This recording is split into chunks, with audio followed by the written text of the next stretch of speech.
নামাজের পর সম্মিলিত মোনাজাত, এই এক ফতোয়া কতদিন দিব বলেন? এই এক ফতোয়াতে আমার আব্বা জীবন পার করে দিচ্ছে। হ্যাঁ, তাই নয় কি? আব্দুর রাজ্জাক বিন ইউসুফ 30 বছর এই এক ফতোয়াতে জীবন পার করে দিচ্ছে। মৃত মানুষের কোন চোর যদি চুরি করে আর বলে পৃথিবী সৃষ্টির 50,000 বছর পূর্বে আল্লাহ আমার ভাগ্যে এটাই লিখেছে, তিনি আমার ভাগ্যে তওবা লেখেনি, তাহলে তার কথাটি গ্রহণযোগ্য হবে না কেন? প্যান্ডেলের ডানে বই আছে। খুব সুন্দর প্রশ্ন। হইচই না করে আপনারা স্থিরভাবে বসে থাকেন। প্রশ্নের উত্তর দিচ্ছি। প্রশ্ন কি করেছে? প্রশ্ন করেছে যে চোর চুরি করে বলতেছে এটা তার তাকদীর। এখন আপনি চোরকে বলেন যে তুমি আজ চুরি না করে একজনকে হত্যা করো, দিয়ে আদালতের সামনে দাঁড়িয়ে বলো এটা আমার তাকদীর, দেখো তোমার এই হত্যার ফাঁসি বাঁচে কিনা। আচ্ছা, তাকদীর কি জিনিস? মানুষ তাকদীর সম্পর্কে জানেই না। তাকদীর মূলত আল্লাহর জ্ঞান। তাকদীর মূলত আল্লাহর জ্ঞান। আমার সাথে বলেন তো তাকদীর কি? তাকদীর আল্লাহর জ্ঞান। আমরা মনে করি লিখিত জিনিস, এটা তো অনেক পরে। এটা তাকদীরের 2 নাম্বার স্টেপ।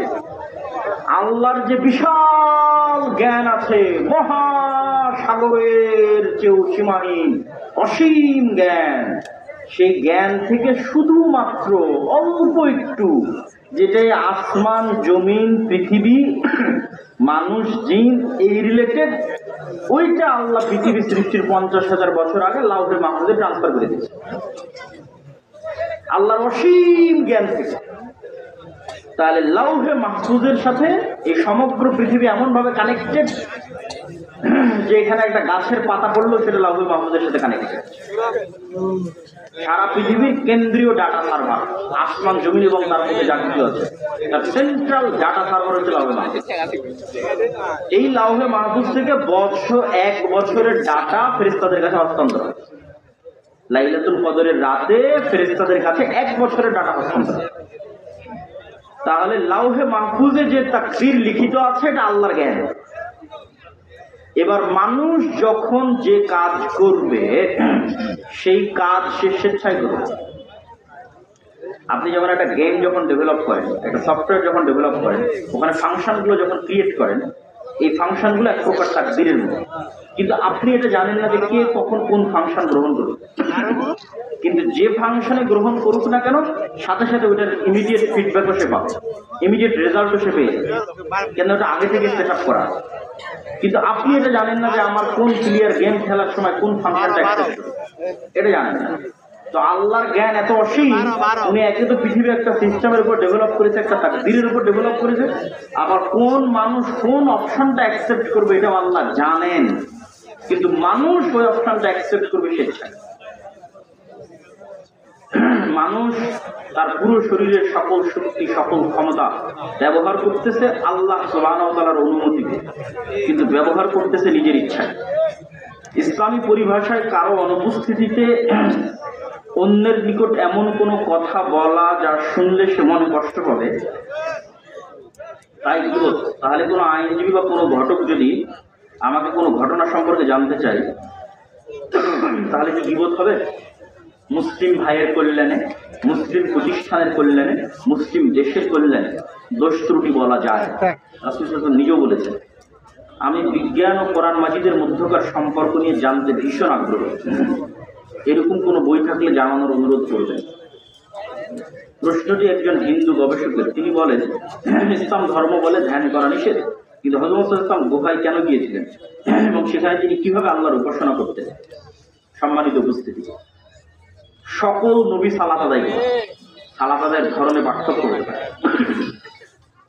ঈসা আলাইহিস সালাম যখন মায়ের পেট থেকে প্রথম কথা বললেন, মায়ের কোল থেকে যখন প্রথম কথা বললেন, তখন প্রথম কথার মধ্যে ঈসা আলাইহিস সালাম বলেন, ওয়াউসানি বিসসালাতি ওয়াজ যাকাতি মা দুমতু হাইয়া। আল্লাহ, আমি ঈসা, আমাকে আদেশ দিয়েছে আমি যেন মরা পর্যন্ত সালাত আর যাকাত আদায় করি। তাহলে ঈসা আলাইহিস সালাম মায়ের পেট থেকে, কোল থেকে বলতেছে যে তাকে আল্লাহ কিসের আদেশ দিয়েছে? সালাতের। তাহলে সালাত এবং যাকাত সকল নবী আদায় করতে, ধরন ভিন্ন হতে পারে। তাহলে মুহাম্মদ সাল্লাল্লাহু আলাইহি ওয়াসাল্লাম কিভাবে ইবাদত করতেন? তার দাদা আব্দুল মুত্তালিবকে যেভাবে ইবাদত করতেন। ইবাদতের ধরন আমাদের জানা। আর সম্ভাব্য হতে পারে যে আব্দুল মুত্তালিব কিভাবে ইবাদত করতো, ইসমাইলি দিনের ইসমাইলি আদর্শের কিছু খণ্ডিত অংশ তো ছিল, সবটার বিকৃত হয়ে যায়, মূর্তিটা বিকৃতির মাধ্যমে ঢুকে, যেমন মুসলমানি অক্ষত ছিল। ইসমাইল আলাইহিস সালাতু ওয়াস সালাম এবং ইব্রাহিম আলাইহিস সালাতু ওয়াস সালামের মুসলমানি করার আদর্শ মক্কার কাফের মুশরিকদের পর্যন্ত অক্ষত ছিল। হজ করতে হবে, এটা কাবা ঘর, এটা জমজমের পানি, এগুলো ইতিহাস, এগুলো কালচার ইসমাইল থেকে ফলো আপ হয়ে এসেছে। তো ঠিক সেই রকম ইসমাইল আলাইহিস সালাম যেভাবে ইবাদত করতেন সেটার কিছু না কিছু খণ্ডিত অংশ আব্দুল মুত্তালিব পর্যন্ত ছিল। আব্দুল মুত্তালিবকে মুহাম্মদ সাল্লাল্লাহু আলাইহি ওয়াসাল্লাম যেভাবে ইবাদত করতে দেখতেন, হীরা গুহায় তিনি সেভাবে ইবাদত করতেন। সেটা অবশ্যই ওয়ান কাইন্ড অফ সালাত, কোন একটা সালাত। আব্দুল্লাহ ভাই, আমি আপনার সঙ্গে দেখা করতে চাই, যে কোনো জুমার খুতবায়, যে কোনো প্রোগ্রামে মসজিদ তৈরি করে তার নাম ফলক প্রতিষ্ঠাতা হিসেবে উল্লেখ করা যাবে? যাওয়াতে সমস্যা নাই, তবে নিয়তে যদি রিয়া থাকে কবুল হবে না, জাহান্নামে যাওয়ার কারণ হতে পারে। ছোট ভাই, যেসব মাদ্রাসা নিজের নামে এবং মাদ্রাসার পরিচালক সব নিজেরাই, এসব প্রতিষ্ঠানে কি দান করা ঠিক হবে? স্বচ্ছতা থাকলে, ন্যায়পরায়ণতা থাকলে অবশ্যই দান করা যাবে। নবীর সন্তান নবী, নবীর সন্তান নবী, নবীর সন্তান নবী, পুরো বংশ নবী, তার নাম ইব্রাহিম আলাইহিস সালাম। যতক্ষণ সত্যবাদীটা আমানতদারি যে ন্যায়পরায়ণ, ততক্ষণ যোগ্যতা থাকলে কোনো সমস্যা নেই। আলাম নিবেন, সালাম নিবেন প্রিয় সাহেব, আমি কি আমার বাবার সাথে পুরানো হাদিস নিয়ে সঠিক বিষয়গুলো নিয়ে তর্ক করতে পারবো? হ্যাঁ, ভদ্রতার সাথে করতে পারবে। ডিসেম্বর মাসে শুরু হয় পিকনিক খাওয়ার পালা, এছাড়াও যে কোনো অনুষ্ঠান, বাদ্যযন্ত্র দিয়ে আনন্দ উৎসব করার পরিণাম কি? এই বিষয়ের কারণে আমার এলাকায় থাকা সমস্যা হয়। এগুলো সব হারাম, নিশ্চিত হারাম। দাওয়াতি কাজ করতে হবে।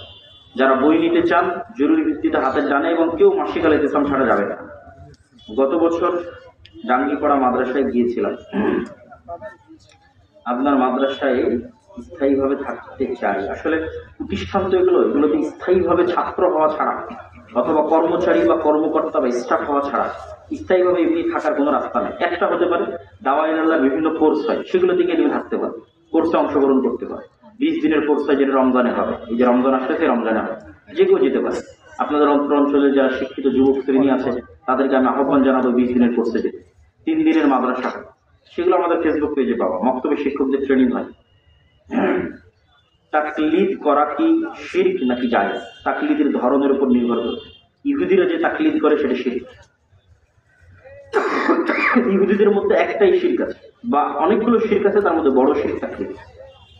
ইহুদিদের মধ্যে মূর্তির শিরক নাই। কোন সিনাগগে গিয়ে আপনি মূর্তি পাবেন না। ইহুদিরা কোনো বিমূর্ত চিত্র তথা আঁকিয়ে চিত্রের ইবাদত করে না, বরং অদৃশ্য সত্তা আল্লাহর ইবাদত করে। তো ইহুদিদের মধ্যে শিরক কি? তাকলিদের শিরক। সেটা আল্লাহ কোরআনে বলেছে যে ইহুদি যারা গুরু, ধর্মগুরু, তারা হালালকে হারাম করে দিল ওরা হারাম মনে করে, হারামকে হালাল করে দিল ওরা হালাল মনে করে। যেমন জেনা করা আল্লাহ তাওরাতে হারাম করেছে। 10টা যে আদেশ আল্লাহ তাওরাতে লিখিত আকারে এসেছিল, যেটা এখনকার তাওরাতেও আছে, যেটা এখনকার কোরআনেও আছে, তার মধ্যে জেনা হারাম। এখন ইহুদি এই ধর্মীয় প্রধান যদি বলে যে মুসলমান অমুক দেশের অমুক নেতাকে ফাঁসানোর জন্য আমাদের একজন গোয়েন্দা মহিলা কর্মীর জেনা করা হালাল, তারা মনে করবে এটাই ইবাদত। বলে নাউজুবিল্লাহ, আল্লাহর পক্ষ থেকে হারাম করা, এখনকার তাওরাতে হারাম করা। এই তাকলিদের নাম শিরক। আর যদি দলিল ভিত্তিক আমি একজন আলেমের অনুসরণ করছি বা একটা প্রতিষ্ঠানের কথা অনুসরণ করছি দলিল সহ, সরাসরি আমার যতক্ষণ জ্ঞান আছে হালালকে হারাম মনে করা, হারামকে হালাল মনে করার এই ক্ষমতা আমি তাকে দেইনি, ততক্ষণ কোনো সমস্যা নেই। সেটাকে আসলে তাকলিদ বলে না, ওটাকে আলেম ওলামারা ইত্তেবা বলেছে। উসমান রাদিয়াল্লাহু আনহু প্রচলন যে জুমার সালাত দ্বিতীয় আযান, এই বিষয়ে কি বলবেন? যারা জুমার সালাতে দ্বিতীয় আযান দেন তারাও একমত যে দ্বিতীয় আযান মুহাম্মদ সাল্লাল্লাহু আলাইহি ওয়াসাল্লামের সুন্নাত নয়। পয়েন্ট বুঝুন, যারা জুমার সালাতে দ্বিতীয় আযান দেন বা দেওয়ার পক্ষে তারাও একমত যে দ্বিতীয় আযান কার সুন্নাত নয়? মুহাম্মদ সাল্লাল্লাহু আলাইহি ওয়াসাল্লাম। তাহলে তারা খোলাফায়ে রাশিদিনের সুন্নাত হিসেবে সেটাকে ধরে থাকতে চান। আর আমরা মনে করি রাসূল সাল্লাল্লাহু আলাইহি ওয়াসাল্লামের সুন্নাত বেশি প্রাধান্যপ্রাপ্ত। যাদের কোনো সন্তান নেই তারা কি কোনো সন্তানকে দত্তক নিতে পারবে? নিতে পারবে, তবে পর্দার বিধান অব্যাহত অক্ষত থাকবে, ওয়ারিসের বিধানও নষ্ট করা যাবে না। আবার টাকার বিনিময়ে সমস্যা নেই। কত মদিনায় যাওয়ার সুযোগ আছে? জামিয়া সালাফিয়া থেকে মদিনায় যাওয়ার সুযোগ আছে। জামিয়া সালাফিয়ার সাথে মদিনা ইসলামী বিশ্ববিদ্যালয়ের মহাদান হয়েছে। শাইখ আমাদের গ্রামে দুটি মাজার আছে যেখানে মাঝে মাঝে গান বাজনা হয়, সেটা বছরের একটি নির্দিষ্ট দিন পুরুষ মাহফিল নামে গান বাজনা ও গাজার আসর বসে। নাউজুবিল্লাহ মিন যালিক। এগুলোকে প্রতিহত বা প্রতিবাদ করার অবশ্যই চেষ্টা করতে হবে। তখন করেননি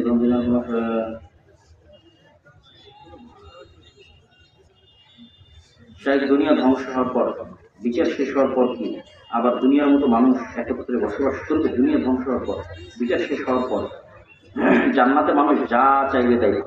যদি বলে যে আমার কদম শহরের শাখাটার এই গ্রামের স্মৃতিতে আমি ফিরে যেতে চাই, এটারও ব্যবস্থা আল্লাহ দিয়েছে।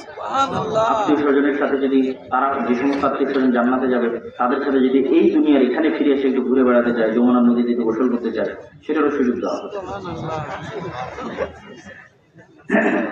এটাই তো জান্নাতে যাওয়ার মজা। লাইফ যদি এখানে শেষ হয়ে যায় তাহলে এই জীবনের মানে কি? লাইফের প্রকৃত এনজয় তো ওইটাই, যেটাতে আপনি চিরস্থায়ী এনজয় করতে পারেন।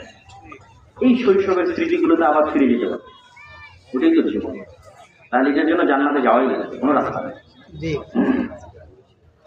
কিস্তিতে ফোন, ফ্রিজ এগুলো নেওয়া কেমন? আমি আমার বহু বক্তব্যে বলেছি, বিলাসী পণ্যতে সুদ যুক্ত ঋণ বহু দূরের কথা, কর্জে হাসানা নেওয়াও জায়েজ হবে কিনা আমার জানা নেই। কর্জে হাসানাও তখন জায়েজ হবে যখন আপনি বিপদে।